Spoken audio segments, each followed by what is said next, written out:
자, 오늘 하나님 말씀 보겠습니다. 오늘 하나님 말씀은 사도행전 17장이 되겠습니다. 사도행전 17장.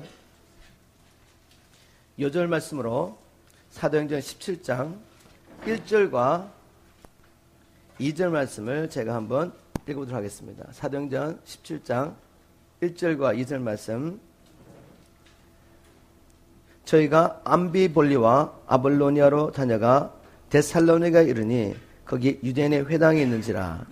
바울이 자기의 규례대로 저에게로 들어가서 새 안식일에 성경을 가지고 강론하며 뜻을 풀어 그리스도가 해를 받고 죽은 자 가운데서 다시 살아날 것을 증명하고 이르되 내가 너에게 전하는 이 예수가 곧 그리스도라 하니. 아멘. 이 말씀을 가지고 핍박 가운데 든든히 세워지는 교회라는 제목으로 하나님의 말씀을 나눠보려고 합니다. 바울이 2차 전도 여행 때 빌립보를 거쳐 데살로니가에 가서 데살로니가 교회를 세우는 시간입니다. 이 데살로니가 교회는 마지막 때 교회의 모형을 할 수 있습니다. 그것은 데살로니가 교회는 복음을 받은 지 3주밖에 안 되는 아주 초신자 교회죠. 초신자 교회인데 복음을 받자마자 큰 환난과 핍박을 받게 됩니다. 그 환난과 핍박이 일어나자 복음을 전했던 바울과 바울 일행은 데살로니가에 머물지 못하고 베레아로 가게 되죠. 그래서 복음을 전한 영적인 부모가 없는 상태에서 이제 막 태어난 이 초신자 교회가 핍박과 환난을 이겨내야 됩니다. 그런데 이 핍박 환난 가운데서 데살로니가 교회가 무너진 것이 아니라 그 지역에서 믿음으로 말미암아 소문난 교회가 되고 데살로니가를 통해서 아가야와 마게도냐에 복음이 전파됩니다. 얼마나 놀라운 역사였습니까? 이런 데살로니가 교회가 마지막 때를 사는 우리에게 모형이 되는, 모범이 되는 교회가 되는 것은 바로 주님께서 마지막 때 교회 어느 시대에 있었던 큰 환란이 있을 것이고 그 환란 가운데 많은 사람들이 배도의 길을 갈 것이지만 그러나 끝까지 믿음을 지킨 자는 구원을 얻을 것이다. 그리고 그 환란과 핍박 가운데 교회를 통하여 끝까지 믿음을 지키는 교회를 통해 이 복음이 모든 민족과 나라에게 전파되고 주님이 오실 것이라고 말씀하셨습니다. 여러분, 천재는 없어져도 하나님의 말씀은 1.1억도 바뀌지 않고 다 이루어질 것을 믿으십니까? 그렇다면 우리가 준비해야 되지 않겠습니까? 언젠가는 우리의 믿음을 시험할 때가 온다는 것입니다. 즉 환난과 핍박을 통해서 우리의 믿음이 이제 시험을 받게 됩니다. 그때 배도의 길을 가는 것이 아니라 우리 모두가 준비되어서 어린 양이 어디를 가는지 따라가면서 하나님의 역사를 이루고 주님을 서야 되지 않겠습니까? 그것이 저의 신앙의 목표이고 또 제가 목회를 하면서 여러분 놓고 기도할 때 인간적으로 많은 기도 제목이 있지만 그것보다 더 중요한 근본적인 문제는 뭔가? 하나님, 미션 드리튼 처치 성도들이 정말 살아있는 성령의 능력을 얻게 된 믿음을 가지고 있습니까? 저는 이 기도를 하나님 앞에 드리고 있습니다. 오늘 데살로니가 교회를 살펴보면서 이 교회가 어떻게 세워졌고 이 교회가 어떻게 초신자 교회인데 핍박과 환난 가운데서도 믿음을 지킬 수 있는지 우리 데살로니가 교회를 연구하면서 미션 드리튼 처치 모든 성도들이 든든한 믿음을 가지고 핍박과 환난 가운데서도 무너지는 것이 아니라 더 강력해지고 하나님의 사명을 감당하는 교회 되길 주님을 축복합니다.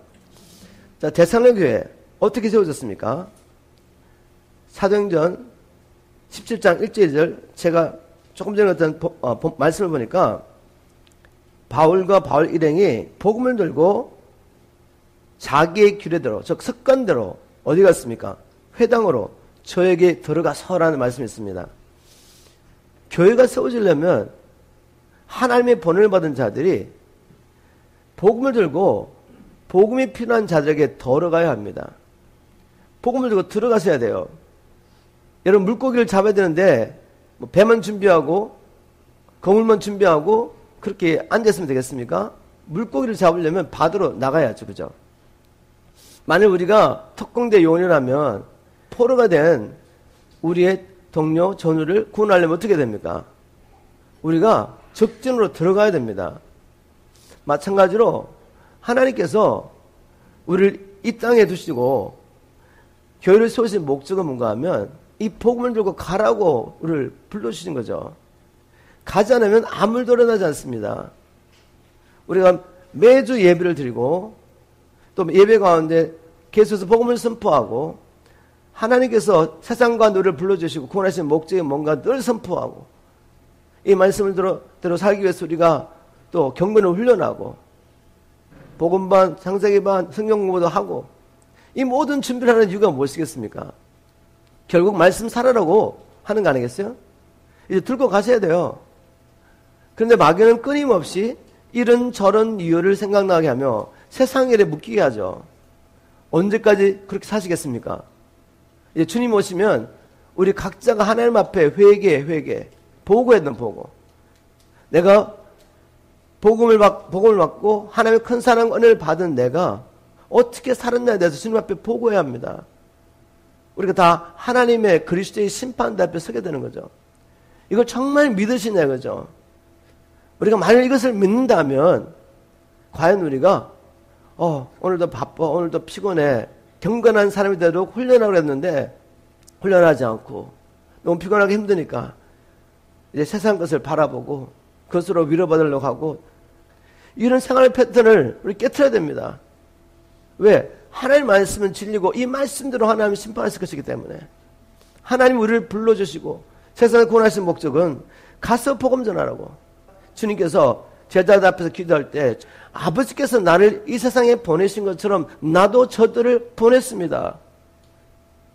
바울이 번외를 받고 가서 복음을 전했더니 데살로니가 교회 같은 아름다운 교회가 세워지고 그 교회를 통해 또 다른 교회가 세워지며 이 교회가 환난과 핍박 가운데서도 믿음을 잃지 않고 오히려 믿음의 역사와 사랑의 수고와 소망 가운데 인내함으로 소문난 교회가 되었습니다. 우리 미션 트리 팀처치가 이런 교회 되기를 좀 축복하고 또 바로 이런 교회를 마지막 때 세우라고 주님께서 우리를 불러주신 줄 믿습니다. 바울은 이 복음을 들고 회당으로 들어가서 영혼을 구원하기 위해서 회당으로 들어가서 뭘 했습니까? 바로 모든 성경을 열어서 복음을 선포했습니다. 즉 그리스도가 해를 받고 죽은 자 가운데서 살아날 것을 증명하였고 그 그리스도가 바로 나사렛 예수라는 것을 증명했습니다. 여러분 이 복음을 전파했을 때 무슨 일이 일어났습니까? 그 회당 안에 많은 사람들이 유대인뿐만 아니라 이방인 중에서도 유대교를 믿게 된 사람들이 다 함께 아브라함의 하나님을 섬기며 그 안에 모여 있었습니다. 그리고 매주 안식일마다 성경을 열어서 랍비가 하나님의 말씀을 선포하고 가르쳤겠죠. 그 가운데 모든 사람들이 다 함께 아브라함의 하나님을 믿는 줄 알고 모였단 말이에요. 그런데 성경을 열어가지고 복음을 전파하자 그 무리 가운데 갈라짐이 일어났습니다.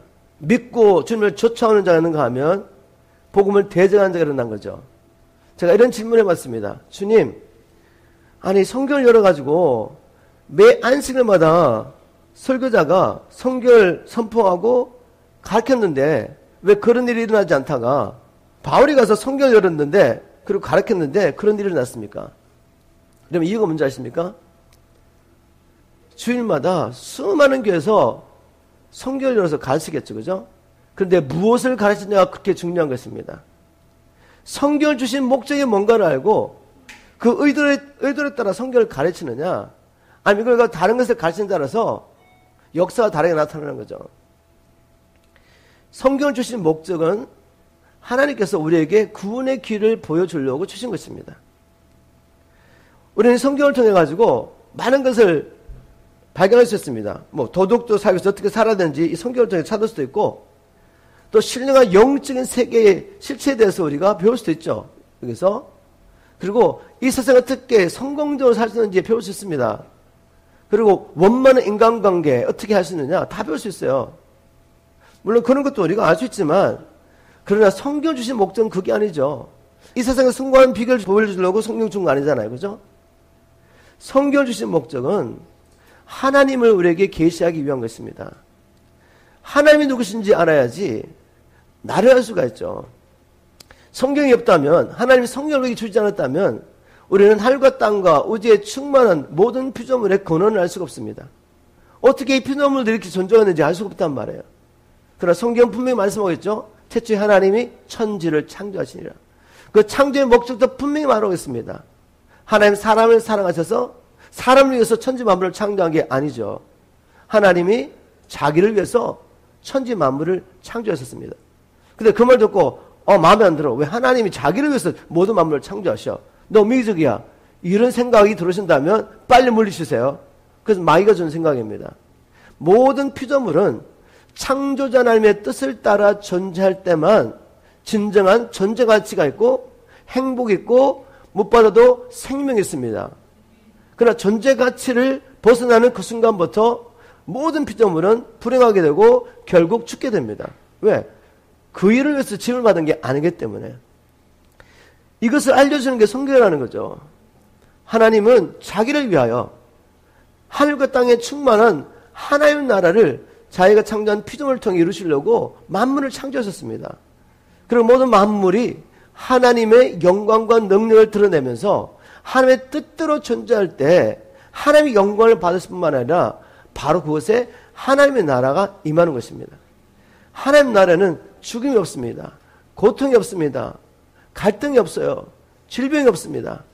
바로 하나님이 계획하신 나라가 바로 그런 나라죠. 근데 그런 나라가 어떻게 됐죠? 이런 하나님의 나라를 이루시려고 하나님의 특별히 창조한 피조물이 있죠. 그게 바로 자기 형상을 따라 지으신 사람인 사람. 이 사람이 하나님의 뜻을 깨닫고 지음을 받았을 때 아담과 하와가 벗었으나 부끄럽지 않았다는 말씀이 있죠. 그죠? 그 말의 의미가 뭔가 하면 우리가 죄를 짓지 않은 상태, 하나님의 창조하신 원래 모습대로 있을 때는 사람과 사람 사이에도 가릴 게 하나도 없어요. 숨길 게 하나도 없단 말입니다. 뭔가 숨겨놓을 필요가 없어요. 왜? 깨끗하기 때문에. 하나님 원래 목적대로 아름답게 있기 때문에. 그래서 벗었으나 부끄럽지 않습니다. 그런 가운데 사람은 하나님과 동행하는데 하나님과 언제 연합해 있죠. 즉 하나님의 뜻, 하나님의 생각, 하나님의 감정, 그것이 곧 사람의 뜻, 사람의 생각, 사람의 감정이었습니다. 하나님 언제 연합됐기 때문에 많은 말이 필요가 없죠. 하나님의 얼굴만 봐도 하나님의 뜻이 알려집니다. 영위하는 일 가운데 직관이지, 직관, 그죠? 우리 직관을 아는 것은 어떤 러닝 프로세스를 통해 아는 것이 아니라 그냥 알게 되는 거죠. 하나님 그냥 알려주시는 거죠. 우리 어느 순간에 하나님과 마음이 일치했을 때 하나님의 뜻이 우리에게 직관적으로 알려지는 것입니다. 바로 이런 기능을 통해서 사람들은 하나님의 얼굴만 봐도 하나님의 뜻을 알았습니다. 아담과 하와가 서로 아무것도 가릴 것이 없어요. 그래서 자연스럽게 아담 안에 있는 모든 생각, 하와 안에 있는 모든 생각들이 서로 교통하고 있습니다. 그냥 남편과 아내가 얼굴만 봐도 남편이 무슨 생각하는지 다 아는 거죠. 다 보여줘도 부끄럽지 않는 그런 상태. 바로 이런 상태로 우리가 살았다는 거예요. 그런데 이제 죄가 들어옵니다. 죄가 들어오고 난 다음에 첫 번째 하는 일이 뭐죠? 이제 부끄럽기 시작하는 거죠. 내 속에 있는 생각을, 감정을 남에게 보여줄 수가 없습니다. 가려야 돼요, 가려야 돼. 이게 죄된 상태잖아요. 이렇게 되면서부터 하나님께도 가리게 되니까 어떻게 됩니까? 하나님의 뜻을 알 수가 없어요. 하나님 물론 나의 마음과 생각을 다 아시지만 이제 하나님과 교통이 이루어지지 않는 겁니다. 사람과 사람 사이에도 교통이 되지 않아요. 깨어짐이 있습니다. 이게 바로 우리 상태입니다. 우리는 하나님을 섬기도록 하나님의 형상과 지음을 받고 하나님과 연합하여 하나님과 교제하며 그분의 뜻, 나의 뜻이 되어서 하나님 나라와 뜻을 이루가라고 지음을 받은 존재인데 이 피조물이 자기의 자리에서 떨어진 것입니다. 이게 타락이 타락. 왜요? 하나님이 아닌 다른 존재의 말을 듣고 그 말을 믿고 쫓아가다 보니까 하나님의 뜻을 따라 지음을 받은 존재가 하나님처럼 되어서 이제 하나님 없이 자기의 삶을 살려고 생각하는 그 순간에 하나님의 창조의 목적이 떨어지게 된 거죠. 그래서 어떻게 됐습니까? 이 선악과를 먹는 자는 정령 죽으리라. 말씀하신 대로 죽음이 임했습니다. 죽으면 분리잖아요. 그죠? 너의 허물과 죄로 죽었던 너를 살리셨도다. 에베소 2장 1절의 죽음이 곧바람한 것입니다. 영적인 죽음. 하나님과의 교제의 단절이 금방 일어난 겁니다. 그리고 결국은 아담도 930세를 살고 육신이 죽게 되죠.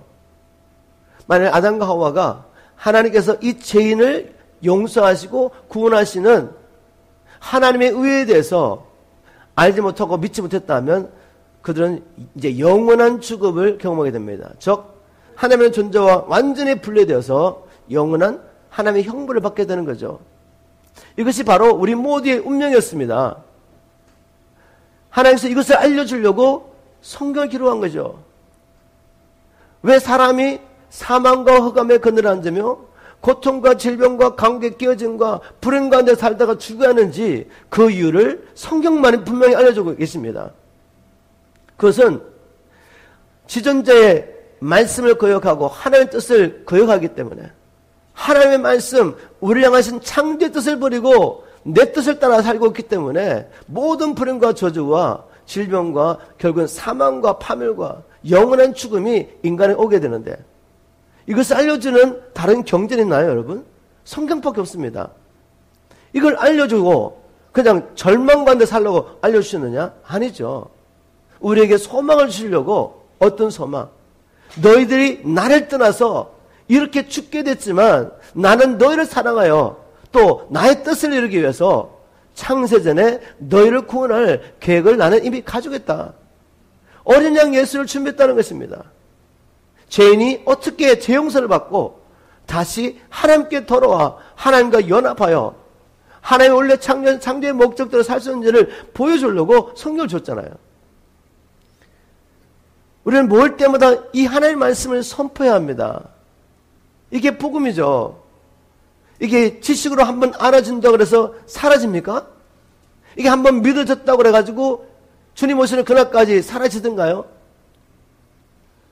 아담과 하와가 하나님의 뜻을 몰라서 마귀의 말을 듣고 속고 범죄했습니까? 하나님과 온전한 연합을 살면서 아무것도 가릴 것이 없는 깨끗하고 순수한 그 상태에서 마귀의 말을 들었을 때 미혹을 받게 됩니다. 그렇다면 얼마나 우리는 여전히 죄가 있고 완전하지도 않고 마귀가 통치하는 이 세상에서 늘 죄의 유혹이 있는 이 상태에서 유혹을 받겠습니까? 미혹을 받겠습니까? 우리는 마음을 지켜야 합니다. 그것도 매 순간 매일매일. 그런데 우리가 경건의 훈련을 실패하고 세상의 것을 바라보면서 과거에 내가 하나님을 만났던 것, 성령 체험했던 것, 뜨겁게 복음 전했던 것, 그래가지고 주님 앞에 설 수 있겠습니까? 저도 두렵고 떨리는 마음으로 하나님 앞에 기도하는 것입니다. 주님, 내 눈에서 영원한 눈물이 마르고 있습니다. 내가 의지를 가지고 기도하지만 예전에 주님께서 내게 영혼을 놓고 기도할 때 주셨던 그 눈물이 도대체 어디 갔냐, 그죠? 처음 주님 만났을 때 새벽에 하는 일이 예배하고 기도하면서 하나님의 임재를 경험할 때까지 예배하고 기도하고 하나님 부어질 때 기다리고 했던 그 모든 시간들이 다 어디 갔냐, 그죠? 어느 날 저도 모르게 말씀을 준비하려고 성경을 보고 있는 거죠. 예전 누가 말하지 않아도 하나님의 말씀을 묵상하며 도시를 가서 성경을 보다가 하나님의 말씀이 열려가지고 눈물을 흘리면서 몇 시간씩 하나님 주신 말씀들을 영성일지를 쓰면서 기록하고 이렇게 하나님과 교통하며 설교를 하기 위한 것이 아니라 주님을 만나고 싶고 주님의 뜻을 알고 싶어가지고 몸부림치며 주님 앞에 나갔던 그런 시간들이 다 어디 갔냐, 그죠? 목회자도 그런 시간을 잃어버리지 않으려고 몸부림치고 있습니다. 왜요? 믿음 지키는 게 쉽지가 않기 때문에. 회당에서 매 안식일마다 성경을 열어 부지런히 가르쳤지만 하나님께서 성경을 주신 의도를 알지 못하고 가르칠 때 사람들은 한 아브라함 하나님을 섬기는 것 같지만 바울이 와서 성경을 열어서 예수가 그리스도라고 전가하면서 나눔이 일어났습니다. 이제 바울이 전한 복음을 우리가 다 알고 있다고 생각하지 마시고 한번 잘 들어보시고 이 복음이 복음되기를 주님으로 축복합니다. 오늘도 예배 가운데 기도 가운데 계속 주님께서 하시는 말씀을 저는 듣고 있어요. 나는 너희들이 나의 사랑을 알기를 정말 원한다고. 너희를 살리기 위해서 나의 아들을 준 이 사랑을 안다면 너희들은 결코 그렇게 살 수가 없다. 나를 섬기는 게 이렇게 부담스러울 수 없다는 거죠. 주님 앞에 모여 예배하고 기도하는 것이 주일이 되었으니까 내가 예수를 믿으니까 가야지 힘들게 일어나가지고 무거운 발걸음으로 온 것이 아니라 정말 주님을 만났고 그 사랑이 내게 있고 하나님을 갈망하는 마음이 있다면 믿음의 공동체가 모여서 이렇게 예배하고 기도하는 시간이 얼마나 그립겠습니까? 우리가 혼자서도 개인적으로 경건을 훈련하지만 함께 모였을 때 하나님의 역사를 함께 나누고 함께 기도하고 함께 교류할 때 오는 하나님 임재가 있지 않습니까? 복음을 들으시고 다시 한번 이 복음의 열정이 회복될 주로 축복합니다. 처음 주님 만났을 때 그 구원의 감격이 우리에게 회복되기를 주로 축복합니다. 바울은 성경에서 뭘 했습니까? 2절에 보니까 바울이 자기 습관대로 저에게로 즉 유대인의 회당을 찾아 들어가서 새 안식일에 3주죠. 새 안식일에 성경을 가지고 강론하며 이렇게 말했는데 성경을 가지고 강론했다는 말을 쉬운 말 성경에는 성경을 근거로 사람들에게 말씀을 가르쳤습니다. 말씀을 전했습니다. 뜻을 풀어서 성경을 읽고 성경 말씀을 풀어줬는데 초점이 뭔가 하면 그리스도를 전개했던 그리스도. 하나님이 범전 아담에게 죄인이 의롭게 될 수 있는 길을 처음부터 알려주셨습니다. 여인의 후손을 보내겠다는 말씀하셨죠. 그리고 그 여인의 후손에 와서 어떻게 우리를 구원한지를 창세기 3장 21절을 통해 보여주셨습니다. 죄를 짓고 그 허물을 가리려고 아담과 하와가 모가나무 잎을 가지고 자기 옷을 만들어 입었는데 그것이 자기들의 허물과 죄를 가릴 수가 없었어요. 그래서 하나님께서 친히 하나님이 사람이 만든 의가 아니라 하나님께서 죄인을 의롭다 하시는 방법을 하나님은 처음부터 계획하셨잖아요. 그래서 어린 양 예수를 창세전에 예배했지만 그 아들을 보내기 전까지 예표로서 죄 없는 짐승을 잡아가지고 피를 쏟습니다. 에덴 동산에 처음으로 짐승이 죽으면서 비명소리가 났겠죠. 한 번도 그런 일이 없었는데 짐승이 피를 쏟고 죽으면서 소리를 지르는 것입니다. 얼마나 많은 피조물이 놀랐겠습니까? 그럼 하나님 뭘 하시지? 왜 죄 없는 짐승을 죽이시지? 피를 쏟으시고 자기가 창조한 그 피조물을 죄 없는 짐승을 죽이시고 피를 쏟으시고 가죽을 벗기셔가지고 여러분 가죽 벗기는 게 쉬운 일입니까? 가죽을 벗겨가지고 옷을 지어서 범죄한 아담과 하와에게 입혀주십니다. 이것이 하나님께서 너희 죄를 나만이 용서할 수 있다. 너희 죄를 용서하고 내가 너희를 다시 받고 너희와 교제하며 너희들이 떨어졌던 그 자리에서 다시 돌아와서 사명을 감당할 수 있는 길을 주님은 처음부터 보여주신 거죠. 창세기 3장부터 시작해서 모든 성경이 하나님께서 구원자를 보내시겠다. 그 구원자가 와서 어떻게 사람을 구원하시는지에 대한 계시가 성경에 가득했던 거죠. 그런데 성령이 아니고는 이게 보이지 않죠. 그래서 하나님께서 말씀하고자 하는 것은 다 피해버리고 성경을 가지고 자기가 원하는 것을 찾아서 규례를 만들고 이렇게 살아야지 하나님을 섬기는 거야 라고 살고 있었습니다. 누가? 유대인들이. 종교인들이죠.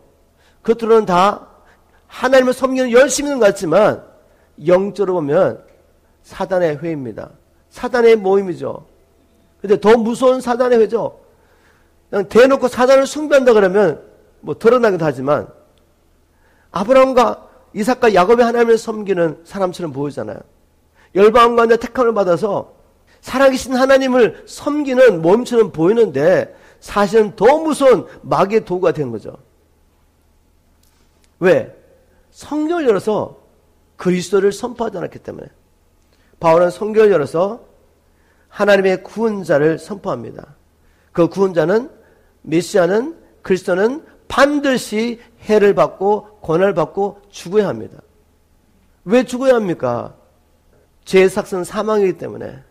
이 죄값을 지불하지 않으면 아무도 하나님께 돌아갈 수가 없습니다. 죄값을 지불하지 않으면 여전히 죄와 사단이 권세를 가지고 그 사람을 노예로 끌고 갈 수 있습니다. 죄의 삭스를 지불해야 되는데 이 땅에 태어난 모든 사람은 다 죄를 지었어요. 죄 가운데 태어나서 죄를 짓고 살고 있습니다. 그래 누가 누구를 위해서 대속해 주겠습니까?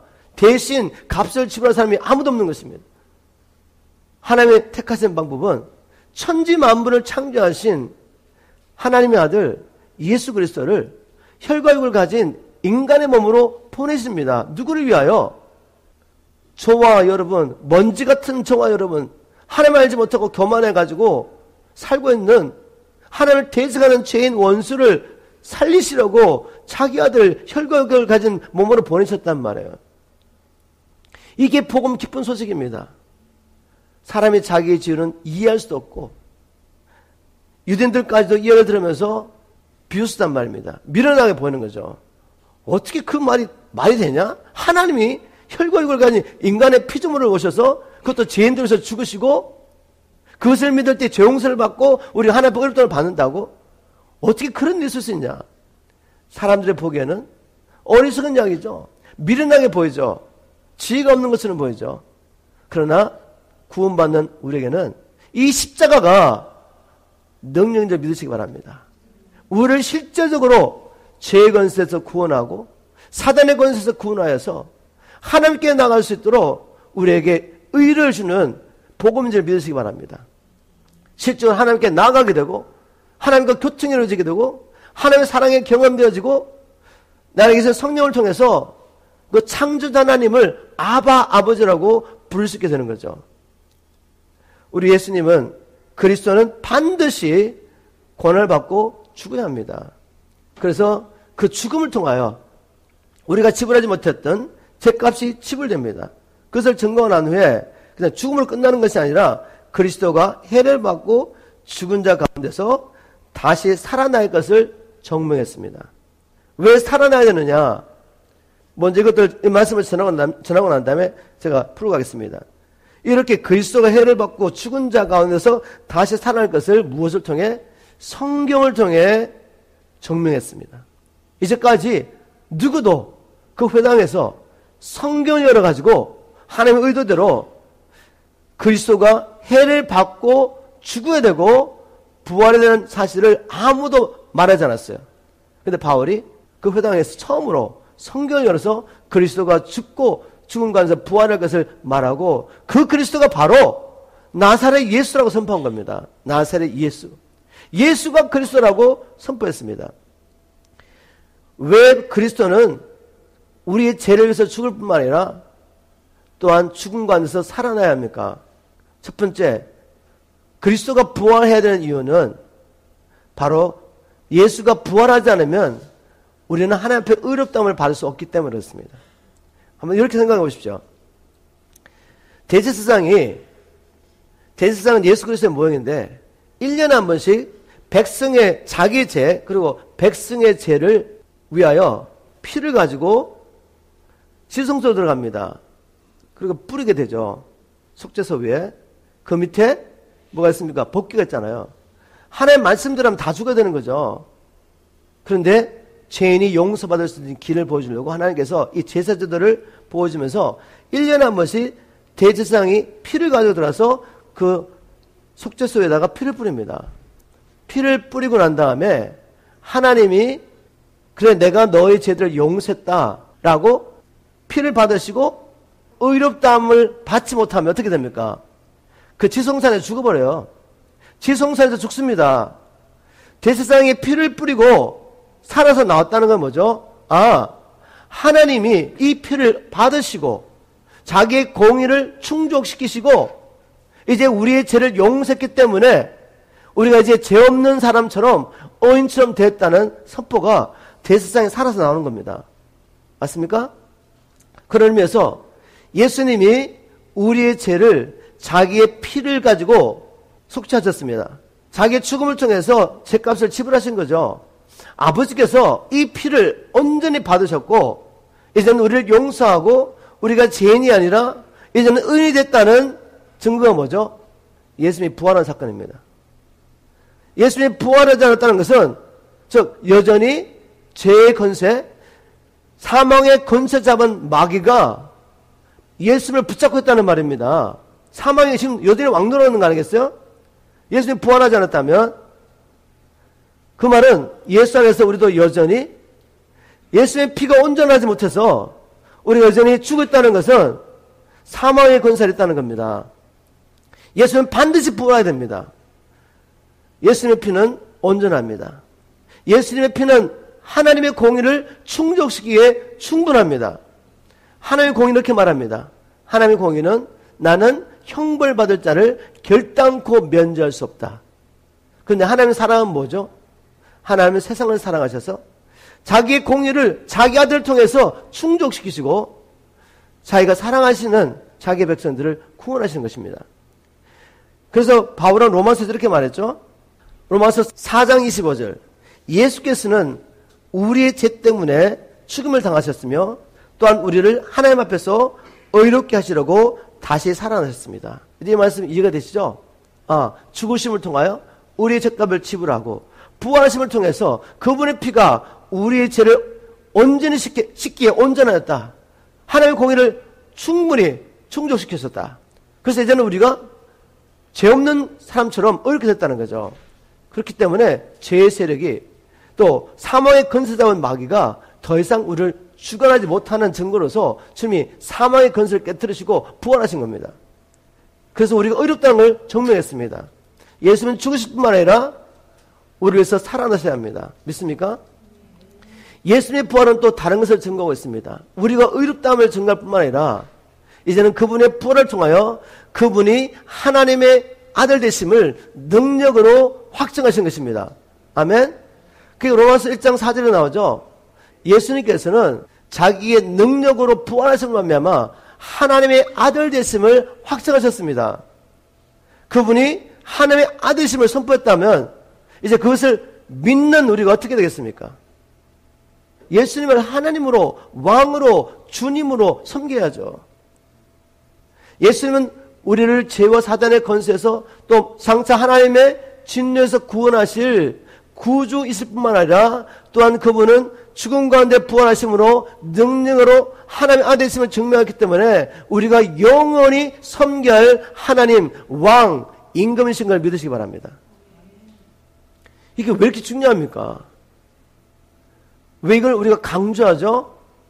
왜냐하면 다른 복음이 이렇게 말하기 때문에 우리가 하나님의 은혜를 믿음으로 구원받는데 예수님께서 우리의 죄를 대신하여 대속하시고 죽으신 그 사건을 십자가의 사건을 믿으면 구원을 받는데 왜 우리가 구원을 얻기 위해서 회개해야 되냐? 자기를 부인하고 주님을 쫓아가야 되냐? 아버지의 뜻대로 살아야 되냐?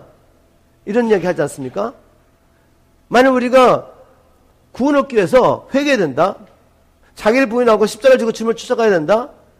아버지의 뜻대로 살아야 된다? 예수님을 주님으로 섬겨야 된다? 이렇게 이해하면 그것은 다른 복음이야. 이렇게 말하는 사람들이 교회 안에 많이 있습니다.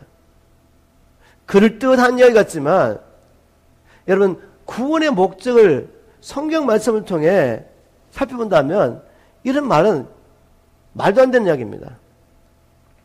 왜 우리가 구원이 필요한 존재가 됐습니까?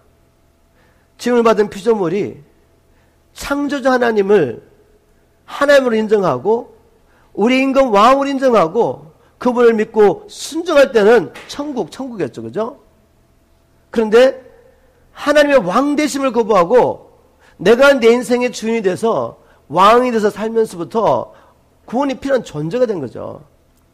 그렇다면 온전한 구원은 우리를 하나님께로 인도할 뿐만 아니라 하나님 앞에 나갈 수 있는 의인으로 만들 뿐만 아니라 그분을 사랑하고 그분께 충성할 수 있는 능력을 우리에게 줘야 됩니다. 맞습니까? 왜냐하면 하나님께 순종하지 않으면 죽습니다. 여러분 이렇게 한번 생각해 보세요. 나는 예수를 구주로 믿지만 주님으로 믿지 않습니다. 물론 입으로는 주라고 고백할 수 있겠죠. 주님이라고 말을 할 수 있어요. 그러나 실제적인 삶 가운데서 내가 마음과 뜻과 정성을 다해 주님을 사랑하고 주님께 순종하라는 메시지를 들으면 마음이 거북하단 말이에요. 주님이 나의 삶 가운데 깊이 들어오셔가지고 나의 모든 삶의 영역 가운데 왕으로 통제하는 것은 내가 원하지 않아요. 자꾸 가리고 싶어요. 이것은 어둠의 세력의 역사입니다. 그런데 다른 복음을 믿는 사람들은 전혀 문제가 없습니다. 교리를 그냥 머리를 바꾸고 믿는 거죠. 아, 예수가 내가 지불할 수 없는 죄값을 지불하고 죽으셨기 때문에 그 사실을 믿으면 하나님의 은혜로 말미암아 구원 이렇게 믿었어요. 삶은 전혀 문제가 없습니다. 삶은 단지 나의 상급에 영향을 미치지 구원에 영향을 미치지 않는다. 이렇게 믿으면서 살게 되면 결국 그 사람의 삶의 주인은 누굽니까? 예수가 왕이 된 걸 거부하면 그 사람의 삶의 주인은 누구냐 이 말입니다. 자기 자신일 뿐만 아니라 이 세상 임금 마귀의 종으로 살고 있는 것입니다. 저하고 동의하십니까? 그 성경 말씀 아니겠어요? 그럼 평생을 예수를 믿는다고 말하면서 마귀의 종로로 살던 사람이 주님 앞에 섰을 때 갑자기 구원을 받겠어요?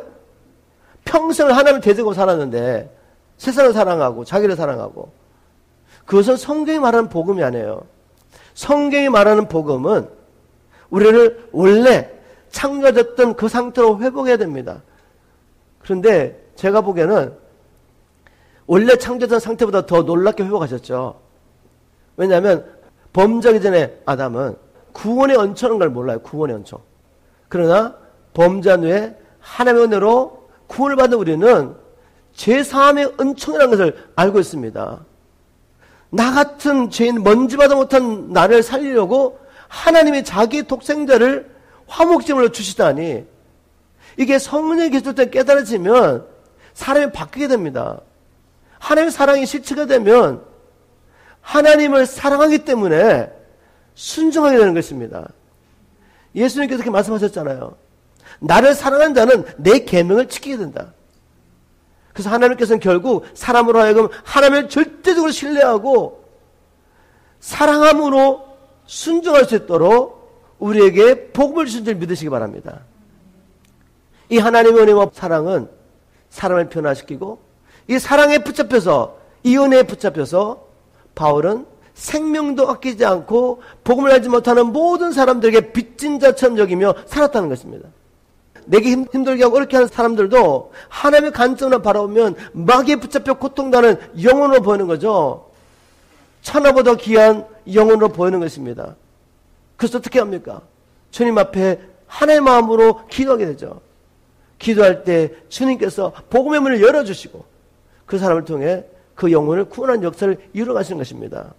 그래서 복음을 전한다는 것, 이제는 예수와 복음을 산다는 것은 복음을 깨달은 자에게는 너무나 자연스러운 결과인 거죠. 복음은 이렇게 우리를 변화하는 능력이 있습니다. 우리 데살로니가 교회를 보니까 이 복음을 받고 회당했던 사람들 가운데 유대인 가운데 소수와 그리고 많은 이방인들이 믿고 주님 앞에 돌아오는가 하면 어떤 사람들은 일어나서 바울과 바울 일행을 대적하게 됐죠. 그죠? 바울을 대적한 사람들이 일어나가지고 동네 깡패들 다 모아가지고 바울과 바울의 일행을 대적하며 이런 말을 했습니다. 사도행전 17장 6절 하반부 7절 말씀을 쉬운 말 성경을 보겠습니다. 세상을 온통 뒤집어 놓은 사람들이 여기에도 나타났는데 야손이 그들을 자기 집에 맞아들였습니다. 그 자들은 로마 황제의 법령을 무시하고 예수라 불리는 다른 왕이 있다고 말하고 다닙니다.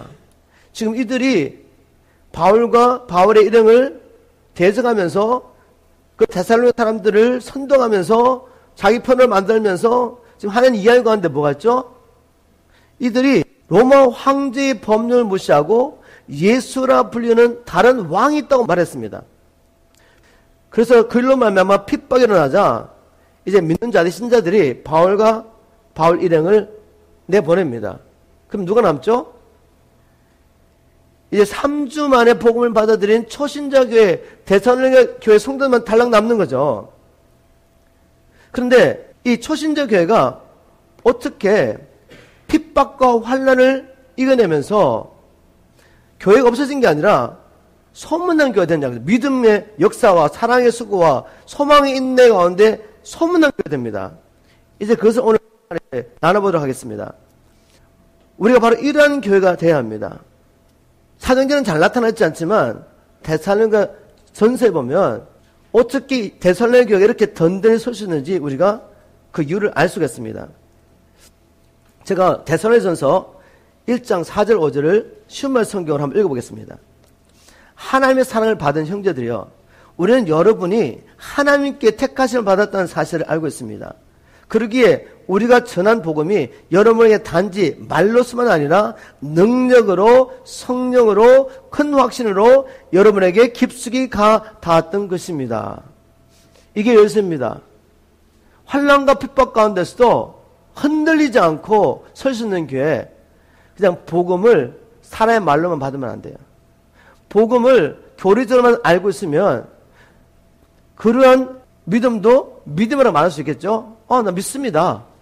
교리를 믿는 거죠. 교리를 사람의 지혜로 논리적으로 예수가 내가 지불할 수 없는 죄를 지불하여 죽으셨구나, 그냥 동의하고 지적으로 동의가 받아들임으로 이것도 믿음으로 말할 수 있습니다.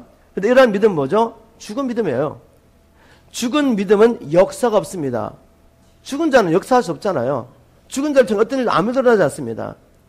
역사하는 믿음은 살아낸 믿음이죠. 어떤 역사, 믿는 것에 대한 분명한 증거가 있는 믿음은 살아낸 믿음이죠. 이 살아낸 믿음을 얻기 위해서는 복음이 말로만 전해지면 안 돼요. 능력이 임해, 능력. 말씀의 능력이 임해야 합니다. 말씀의 능력이 임하면 마귀가 가려진 것들이 벗겨지면서 진리를 밝히 보게 되죠. 말씀의 능력이 임하면 회개가 임하면 회개가. 말씀의 능력이 임하면 마음이 뜨거워져요.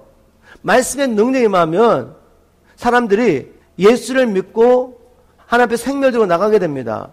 그래서 바울은 데살로니가 갔을 때 복음을 말로만 전한 것이 아니라 그 말과 함께 말씀의 능력이 나타났습니다. 그것이 어떤 때는 표적과 기적으로 병든 자를 고치고 귀신을 내쫓은 능력으로 나타났지만 더 큰 능력은 뭔가 하면 죄를 깨닫게 되는 능력이죠. 회개할 수 있는 능력이죠. 예수를 믿을 수 있는 능력이죠. 왜냐하면 그렇게 하기 위해서는 반드시 어둠의 권세자들이 묶임을 당해야 됩니다. 하나님 복음을 선포할 때 이런 능력이 나타나야 되죠. 이런 능력이 나타나면 사람들이 하나님을 믿게 되고 믿음으로 말미암아 뭐가 임하죠? 성령이 임하게 됩니다. 말과 함께 능력이 나타나고 성령을 받게 되죠. 성령을 받게 되면 어떤 일이 납니까? 여러분, 성령을 통해 하나님을 아버지라 부르며 우리가 지금 들었던 이 복음이 진리인 것을 확신하게 됩니다. 그래서 바울이 이렇게 말했습니다. 내가 너희가 가서 복음을 전할 때 말로만 하지 않았다. 능력과 성령과 큰 확신하게 됐다. 이제 이해하십니까? 하나님의 말씀이 선포될 때 말씀의 능력이 나타나고 그 말씀의 능력을 말미암아 회개하고 믿고 하나님 앞에 나아가는 역사가 있었고 성령이 임하게 되고 성령이 임하니까 내가 들었던 이 복음이 정말 진리인 것을 큰 확신을 가지게 됩니다. 그래서 살아있는 믿음이기 때문에 흔들리지 않아요. 바울은 이것을 또한 고린도전에 이렇게 표현했죠. 내가 너에게 나아갈 때 사람의 아름다운 말이나 권하는 말로 하려고 하지 않았다. 내가 너희 가운데 있을 때 두렵고 떨리면서 뭘 했냐면 오직 예수 그리스도와 그의 십자가에 못 박히신 것 외에는 아무것도 알지 않기로 했다. 이 복음이라는 것은 여러분 사람의 지혜로 보면 너무 어리석게 보이는 거예요. 그렇지만 바울은 알았습니다.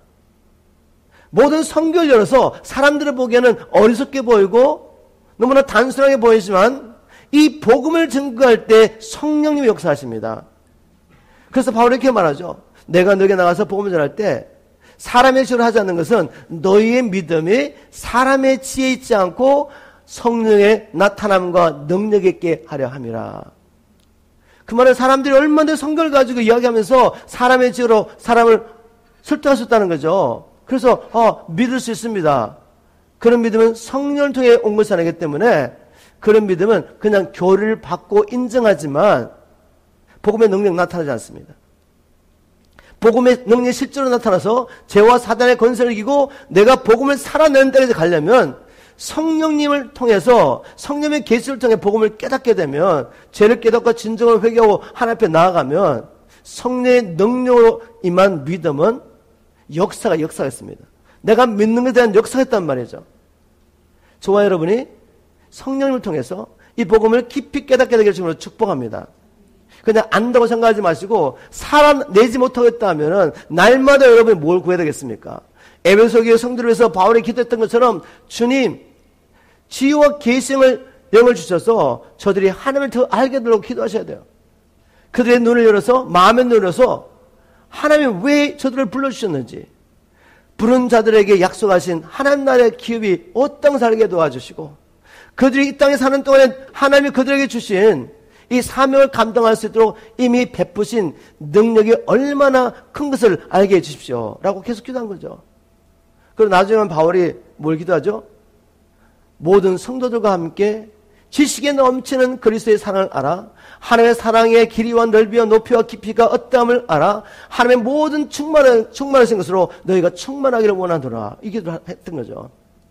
우리는 끊임없이 하나님을 알아야 됩니다. 끊임없이 모든 지식에 넘치는 그리스도의 사랑을 알아야지 우리는 순종하며 살 수 있습니다. 바로 성령님을 통해서만 일이 가능합니다. 그래서 우리가 예배할 때든지 기도할 때든지 또 제가 말씀을 나눌 때든지 성경을 읽고 묵상할 때든지 성령님을 끊임없이 초청하며 성령님을 의지하셔야 됩니다. 또 바울은 이 복음을 데살로니가에 전할 때 이런 이야기를 했습니다. 처음부터 너희들 복음 받게 되면 환난을 피할 수 없어. 너희들 복음을 받게 되면 이 세상에서는 환난을 피할 수 없어. 여러분 복음 전할 때 이야기 꼭 해주셔야 돼요. 복음 전할 때 예수 믿으면 만사형통이야. 모든 문제 다 해결될 거야. 예수 믿기만 믿어. 이런 얘기 하시면 안 된단 말이에요. 예수를 믿는다는 것은 이제는 사단의 권세 안에 사단의 종으로 살던 우리가 하나님의 자녀가 되기 때문에, 그리고 하나님의 자녀가 돼서 그냥 있는 것이 아니라 우리는 이제 하나님께 속하여서 하나님의 나라를 위하는 하나님의 백성으로 살게 되기 때문에 반드시 이 땅에서는 핍박을 받게 된다는 것을 알려주셔야 됩니다. 데살로니가서 3장 4절에 바울이 데살로니가 교회에게 편지를 보내면서 이런 말을 하죠. 우리가 너희와 함께 있을 때 장차받을 환난을 너희에게 미리 말했더니 과연 그렇게 된 것을 너희가 아느니라. 우리 처음부터 너희들 예수 믿게 되면 환난 받을 거라 말했지. 그런데 봐, 예수 믿고 나면 얼마나 많은 환난이니. 근데 그 환난만 이야기하고 이 환난을 인내하며 견딜 수 있는 이야기 하지 않으면 못 견뎌내겠죠. 그죠? 환난을 어떻게 이겨낼 수 있습니까? 초대교회 성도들이 어떻게 환난을 이겨냈습니까? 여러분 초대교회 성도들이 만나면 이렇게 인사했대요. 마라나타. 마라나타 잘 아시죠? 마라나타, 오 주님 오시옵소서, 이런 말입니다. 마라나타. 초대교회 성도들은 만날 때마다 마라나타를 외쳤습니다. 주님이 오십니다 이 말인데 그 말은 뭐죠? 형제 자매 여러분, 여러분이 지금 예수를 믿는 믿음 때문에 어떤 핍박과 환난이 있다 할지라도 기억하십시오. 우리 주님이 오십니다, 이런 말입니다. 그래서 마라나타를 외치면서 서로 격려하고 위로했다는 거죠. 왜? 예수를 믿는다는 것은 이 땅에서는 환난과 핍박을 피할 수 없는 사건이기 때문에. 여러분 우리가 어떻게 핍박과 환난 가운데서도 끝까지 믿음을 지킬 수 있습니까? 주님이 오십니다. 데살로니가 전서를 한번 연구해 보세요. 데살로니가 전서, 환난과 핍박을 받고 있는 이 데살로니가 교회를 위로하고 격려하기 위해서 바울이 데살로니가 전서를 썼는데 매장 1장, 2장, 3장, 4장, 5장 매장 끝마다 뭐가 있는지 아세요? 주님의 오심을 어떤 모양으로든지 표현하고 있습니다. 주님이 다시 오신다. 주님이 다시 오신다. 이 메시지가 우리에게 심겨져야 됩니다. 그래야지 믿음의 길을 가면서 핍박도 있고 환난도 있고 유혹도 있고 미혹이 있지만 이걸 이겨낼 수가 있어요. 어떻게 이겨낼 수 있습니까? 주님이 오신다. 주님이 오시면 어떻게 하시죠? 주님이 오시면 예수님의 왕되심을 인정하지 않고 예수님을 왕으로 섬기지 않던 모든 자를 심판하시고, 예수님을 믿는 믿음 때문에 그분이 구주일 뿐만 아니라 나의 주인, 나의 왕이시기 때문에 그분께 충성을 다하며 이 땅에 핍박과 환난을 받았던 자들이 영혼뿐만 아니라 몸까지 구원을 받으며 온전한 구원을 경험하며 이제 하나님의 나라를 기업으로 얻게 됩니다.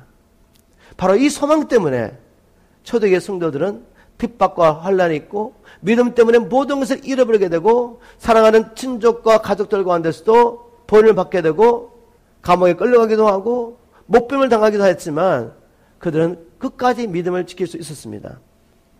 우리에게 이런 믿음이 있기를 주님으로 축복합니다. 제가 말씀을 맺겠습니다. 우리 주님께서 곧 오십니다. 하나님의 말씀이 진리고 천지는 없어질지라도 주님의 말씀은 1.1획도 변함이 없다면 주님은 분명히 말씀하셨죠. 믿음 때문에 마지막 때 창세전에 유례가 없던 큰 환란과 핍박이 있을 것이다. 이제 이 예언의 말씀을 듣고 한 귀로 듣고 흘려버리시면 어떻게 되겠습니까? 이 말씀을 마음에 새기고 준비하자는지 어떻게 되겠습니까?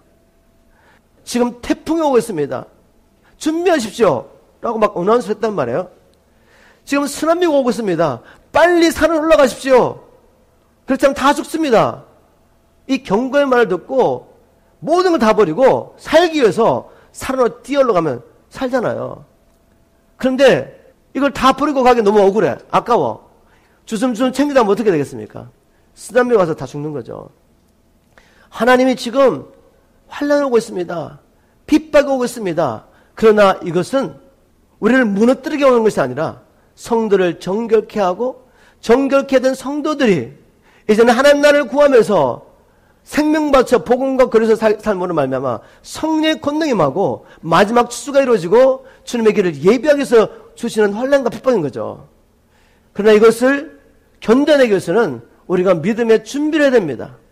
부지런히 평안할 때 경건을 연습하고 훈련하고 환난과 핍박의 때를 준비하며 사는 성도들은 그 환난과 핍박이 왔을 때도 견딜 수 있습니다. 그러나 환난과 핍박이라는 쓰나미가 올 때 준비되지 않은 영혼은 다 배도의 물결로 쓰러지겠죠. 여러분 선택하셔야 돼요. 나는 지금 영적으로 어디에 있는지 여러분의 믿음을 시험하시길 주님으로 축복합니다. 나는 정말 예수를 구주와 나의 왕 주님으로 믿고 있는지, 주님께서 나를 위해서 자기 아들 주셨다는 이 큰 사랑과 큰 은혜가 정말 내게 실체가 되었는지, 주님이 다시 오셔서 악인을 심판하시고 의인을 구원하시며 하나님 나라를 완성한다는 이 메시지가 정말 여러분들에게 실체가 되었습니까? 이제 주께서 큰 호령과 천사장의 소리와 하나님의 나팔 소리와 함께 친히 하늘로부터 내려오실 때 우리 모두가 준비되어서 공중에서 주님을 맞이하게 되기를 주님으로 축복합니다.